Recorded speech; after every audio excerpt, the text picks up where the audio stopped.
respectfully request you to obtain the clearance from University Grants Commission New Delhi strictly before conducting the state eligibility test. So TRP board வந்து செக்ரட்டரியாக இருக்கிறவங்க, so அவங்க வந்து university grants கமிஷன்ட்ட ஒரு clearance வாங்கிட்டு new டெல்லியில் strictly before conducting exam பண்ணுறதுக்கு முன்னாடி உங்கள்கிட்ட ஒரு ஸ்ட்ரிக்ட்லி ஒரு ரூல்ஸ் வந்து கிளியரன்ஸ் இது வாங்கிக்கோங்க. அது மட்டும் இல்லாமல் secretary teacher recruitment board is requested to send the proposal approval for government immediately. So இந்த டீச்சர் ரெக்ரூட்மெண்ட் இதுக்கான ஒரு ப்ரொபோசலையும் சீக்கிரம் கொடுத்து, so constituent steering and moderate committee as per the provision laid out by the University Grants Commission.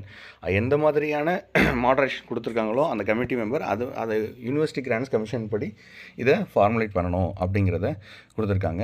So இதுதான் வந்து இதோட காப்பிலாம் பார்த்தீங்கன்னா secretary TRB board Chennai, the register of all university, vice chairman to state council for higher education, member of state council for higher education, the commission of technical education,